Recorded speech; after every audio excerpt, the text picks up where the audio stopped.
The exhaustion you feel may be the start of something bigger. You are tired. And I don't mean the kind of tired that a good night's sleep fixes. I mean the kind of tired that has been building for months, maybe years. The kind that sits in your chest before you even open your eyes in the morning. The kind that makes ordinary things feel impossibly heavy. The kind that you have been explaining away, pushing through, managing because stopping never felt like an option, and admitting it felt like weakness. But I want to say something to you that nobody around you might be saying right now. Your exhaustion is not weakness. It might be the most important signal your life has sent you in years. And if you are willing to hear what it is actually saying, not what you have been telling yourself it means, but what it is really saying, everything might be about to change. Because in the story of the Exodus, transformation never began in comfort. It never began in a season of abundance and ease. It began in exhaustion. It began in the place where a people had given everything they had for so long, to a system that was never designed for their good, that they had nothing left to give.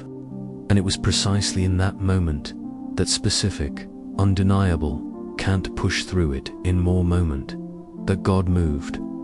Your exhaustion might not be the end of something. It might be the beginning of your exodus. Let me be direct with you about something first. There is a version of exhaustion that we create for ourselves. The exhaustion of overcommitment, of poor boundaries, of saying yes to everything and everyone until there is nothing left for what actually matters. That kind of exhaustion has a straightforward solution, and it involves the uncomfortable work of learning to say no, of restructuring how you spend your time and energy, of taking responsibility for the pace you have chosen. But there is another kind of exhaustion, and this is the one I want to talk about today.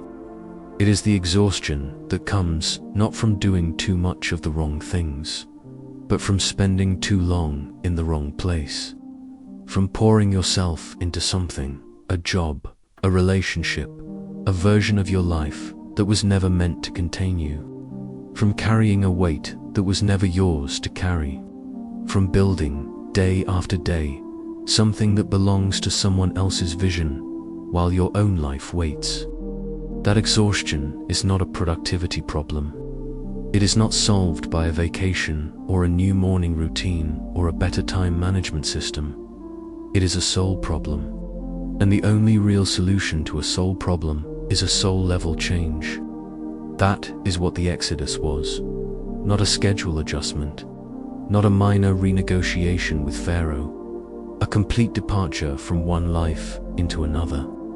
Here is what I want you to understand about the Israelites in Egypt.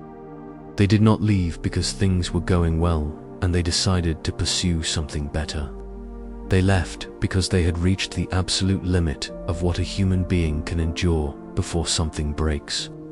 400 years of slavery had brought them to a place of such complete depletion that the Bible describes their cry not as a prayer exactly, not as a structured, articulate petition, but as a groan, a sound that came from somewhere deeper than words. And that groan, that wordless, exhausted, "This is everything I have left" cry, is what the scripture says God heard. Not their performance, not their theology, not their ability to hold it together. The groan. When did you last allow yourself to groan? Not to explain, not to manage, not to put a brave face on it for the people around you, but to actually feel the full weight of how tired you are, and let that be honest before God. Because here is what is extraordinary about the Exodus story.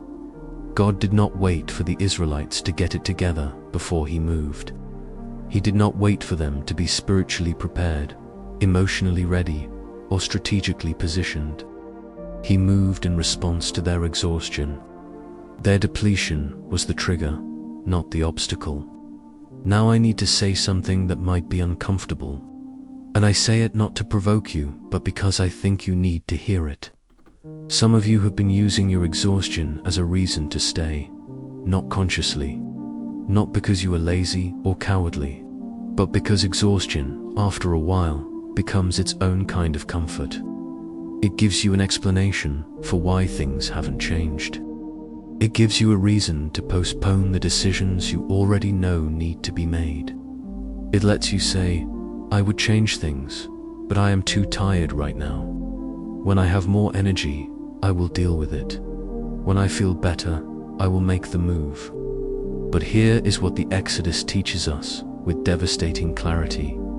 You will never feel ready. The energy you are waiting for does not come before the departure.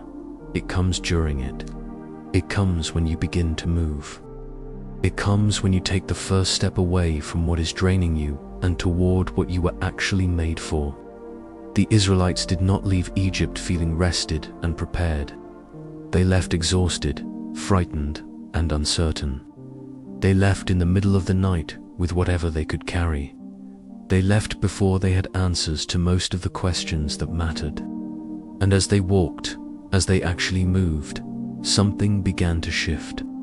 The cloud appeared, the path opened, the provision came. The energy of your exodus is waiting on the other side of your first step, not on this side.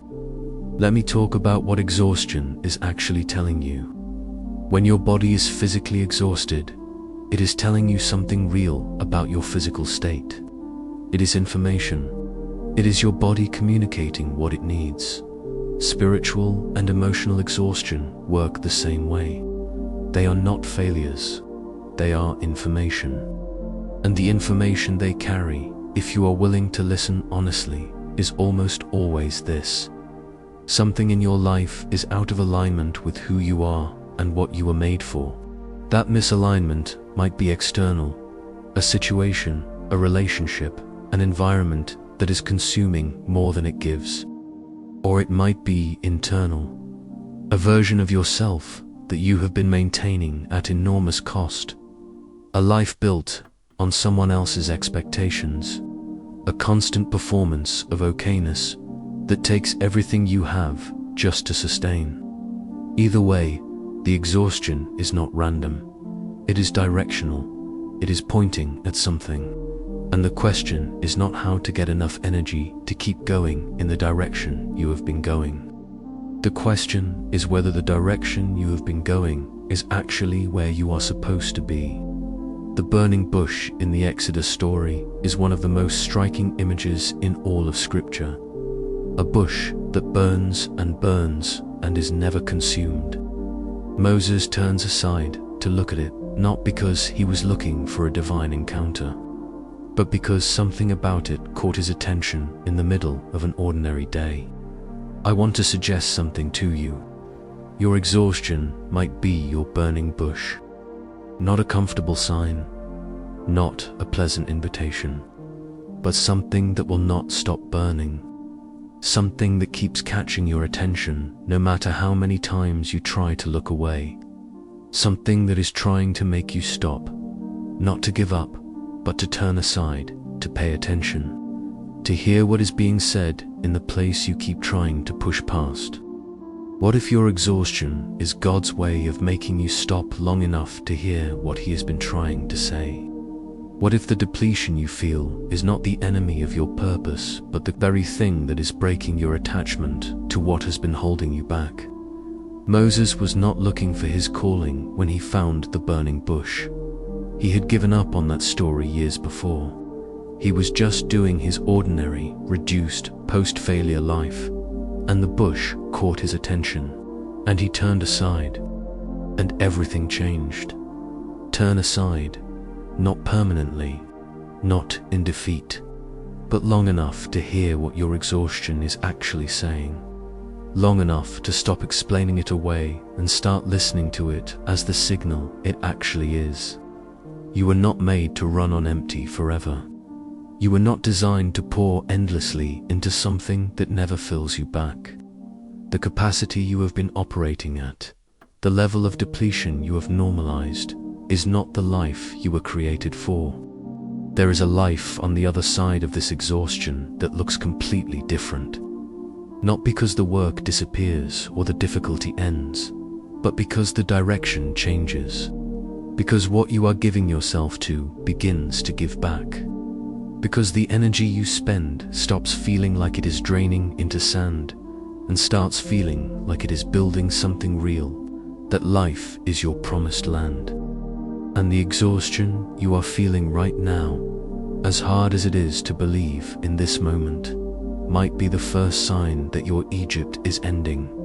The groan has been heard, the departure is beginning, and the exhaustion that has been weighing you down is about to become the very thing that finally sets you in motion. Your exodus starts here. Not when you feel ready, not when you have more energy, not when the conditions are better. Right here, in the exhaustion, in the depletion, in the groan. This is where every exodus begins.